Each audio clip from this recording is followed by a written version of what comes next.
Long dress বা চুড়িদার পরলেই হলো, লোকজনের মুখ থেকে একটাই কথা যে শ্রাদ্ধ বাড়িতে কেন ওই ড্রেস পরে যাওনি, শ্রাদ্ধ বাড়ি যাওয়ার সময় কেন ওই ড্রেস পছন্দ করেছিল। দেখো পুরনো কাশন দেখে এটা লাভ কি আছে বলো তো? যা হয়ে গেছে হয়ে গেছে, ওইসব ভেবে আর লাভ নেই। দেখো আজ আমরা যাবো আমাদের পাশের বাড়ির এক জেঠিমার মেয়ের বাড়ি, মানে বলতে পারো একটা দিদির বাড়িতে। ওদের বাড়িতে মহোৎসব আছে, তো অনেকবার রিকোয়েস্ট করেছিল যাওয়ার জন্য, তো ফাইনালি আমরা যাচ্ছি। দেখো এখন কিন্তু আমার অরিজিনাল ভিডিও বা ব্র্যান্ডের শুটের চাপ অনেক থাকে, এই জন্য ঘুরতে যাওয়া সেভাবে হয় না, বাট আজকে একটু ফ্রি ছিলাম, ভাবলাম সবাই মিলে বেরিয়ে পড়ি। অনেকে জিজ্ঞাসা করো যে সুমি এগুলো কি অনেক পুরনো ভিডিও নাকি তোমাদের ওখানে এখনো ঠান্ডা?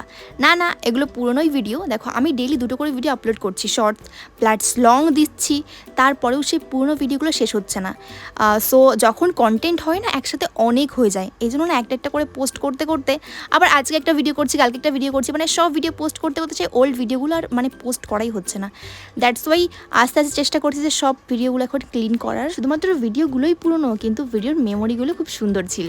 আর পুরনো বলতে মাস 1-2 মাস পুরনো, এতে কি আর পুরনো মনে হয় বলো তো? আর আমরা ওখান থেকে বেরিয়ে রাস্তায় পড়েছিলাম প্রচণ্ড জ্যামে, অ্যান্ড জ্যামে দাঁড়িয়ে দাঁড়িয়ে আমরা খাবার দাবার খেয়েছি, অ্যান্ড ওই বাড়ির জন্য খাবার টাবার কিনে নিয়েছি, অ্যান্ড দেন পৌঁছে গেলাম দিদি বাড়িতে। অ্যান্ড ওই দিদি বাড়িতে পৌঁছে মা একটা শাড়ি এনেছিল, আলতা সিঁদুর এনেছিল, যেহেতু আমরা প্রথমবার যাচ্ছি, আগে কোনোদিন দিদি বাড়িতে যাইনি আমরা।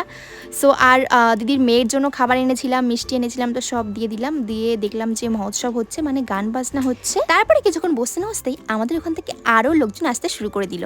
তারপরে আমি যেহেতু গেট রেডি শ্যুট করেছিলাম একটাই ড্রেসটা পরে, তো আমি চলে গেছিলাম একটা লোকেশনে যেখানে গেট রেডির ফাইনাল লুকটা আমি তুলতে পারবো। অ্যান্ড ওখানে যাওয়ার সময় না অনেক লোকজন আমার সাথে চলে এসেছিলো ওখানে, মানে সব ছোটো ছোটো বাচ্চারা যারা আমার ভিডিও দেখে, অ্যান্ড আমি খুব হ্যাপি যে ওরা সকলে আমার ভিডিও দেখে। বাই দ্য ওয়ে এই ড্রেসটা আমার মামা দিল্লি থেকে এনেছে, তো লিঙ্ক প্লিজ কেউ চেয়েও না, কারণ লিঙ্ক চাইলে আমি প্রোভাইড করতে পারবো না। আই থিঙ্ক এখানেও দেখেছি অনেক লোককে পরতে এই ড্রেসটা, কিন্তু এটা আমার মামা দিল্লি থেকে এনে দিয়েছিল। আর দিদিটা কিন্তু আমাদের মুড়ি মাখিয়ে দিয়েছিল। সো মুড়ি মাখা খেয়ে আমরা বেরিয়ে পড়লাম ওনাদের কোন রিলেটিভসের বাড়ি যাওয়ার জন্য। আর যেহেতু আমরা এদিকে কোনোদিনও যাইনি, সো ওনারা এটাই বললো যে চলো, যখন এসছো ফার্স্ট টাইম, তো আমাদের সমস্ত রিলেটিভস যারা আশেপাশে আছে সবার বাড়ি থেকে ঘুরিয়ে নিয়ে আসি। অ্যান্ড এখানে পৌঁছেই আমাদের সুন্দর গ্রামের সৌন্দর্য উপভোগ করছিলাম। দেখো হতে পারে গ্রামের শহরের মতন অত বেশি ফ্যাসিলিটি নেই, হ্যাঁ শহর তো অবশ্যই ভালো, কিন্তু গ্রামটা খুব নিঝুম, একদম শান্ত পরিবেশ, চারিদিকে সবুজ গাছপালা। যারা গ্রামে কোনোদিনও আসেনি না, অবশ্যই এসে দেখো, তাহলে আর হয়তো কেউ আমার এত গ্রামে মেয়ে বলবে না, তারাও বুঝবে যে গ্রামটাও শহরের মতনই সুন্দর। সো ওই বাড়িতে এসে দেখলাম না এত বাচ্চা কাচ্চা, আমি সত্যি জানতাম না যে ওই বাড়িতে এত বাচ্চা কাচ্চা আছে। তো পাশেই চলে গেলাম একটা দোকানে, যেহেতু আমি জানতাম না এই জন্য কোনো খাবার নিয়ে যাইনি। সো দোকান থেকে যে ক্যাডবেরি যে কটা ছিল আমি সব কটা নিয়ে এসেছি। সো তারপরে সমস্ত বাচ্চাদের আমি দিয়ে দিলাম, মানে ওই বাড়িতে যে বাচ্চাগুলো ছিল। আবার এই যেগুলো একদম ছোট ওদের জন্য ক্যাডবেরিও এনেছিলাম, সাথে বিস্কিটও এনেছিলাম। ও আচ্ছা আচ্ছা, আমি তো এটা বলতে ভুলে গেছি যে এটা এই লোকেশনটা কোথায়। এটা হচ্ছে আই থিঙ্ক বগুলা, রানাঘাট বগুলা আছে না ওদিকটা, মানে বগুলা তো নামটা। যাই হোক ওদিক থেকে কারা কারা দেখছো ভিডিওটা আমায় জানিও, আমি জানি না এক্সাক্ট লোকেশনটা আমি ঠিকঠাক বলতে পারলাম কি না। সো আই থিঙ্ক ওখানেই, যেহেতু ওল্ড ভিডিও, তাছাড়া আমি ওখানে জীবন প্রথমবার গেছি। সো আমার জায়গাটা বেশ ভালো লেগেছে, পুরো একদম নিঝুম, মানে আমাদের থেকেও বেশি গ্রাম মনে হলো ওই জায়গাটায়। এদিকে দেখো কি কিউট কিউট বাচ্চা, আমার তো দারুণ লাগছিলো। এমনিতে বাচ্চা আমার খুব ভালো লাগে, কারা কারা আমার তো নাচাচড়া বেবি দেখলেই কোলে নিতে ইচ্ছা করে, চটকাতে ইচ্ছা করে, অবশ্যই জানিও কমেন্ট করে। তারপরে আমাদেরকে দিল গরম গরম চা, তো চাটা খেয়ে তারপরে সবাইকে টাটা করলাম। ও তো আমার কাছেই থাকবে, ও তো মানে গাড়ি দেখেছে, ও তো উঠতেই চাইছিল সবসময়, বাড়ি যেতেই চাইছিল না। তারপরে তাও কি করা যাবে, সবাই টাটা করে দিলাম, অ্যান্ড আমরা আবার বেরিয়ে পড়লাম। না আমরা বাড়ি ফিরছি না, আমরা ফিরছি সেই দিদি বাড়িতে, কারণ দিদি বাড়িতে আমরা কিন্তু খাওয়া দাওয়া এখনও করিনি।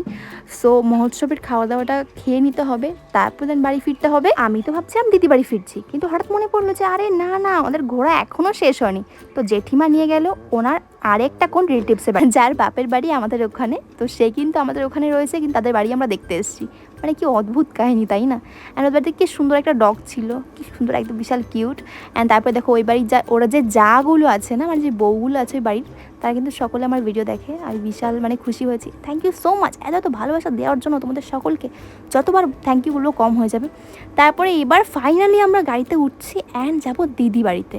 খাওয়া দাওয়া করতে হবে, সারাদিন ঘুরতে আমাদের কেটে গেল, দিনটা বেশ সুন্দর কেটেছে। লাইক বাড়িতে তো সারাদিন ঘরে বসে শুটিং এডিটিং, সো 1-2 দিন এরকম বাইরে বেরোলে মনটা ভালো থাকে, সব কিছু ভালো থাকে।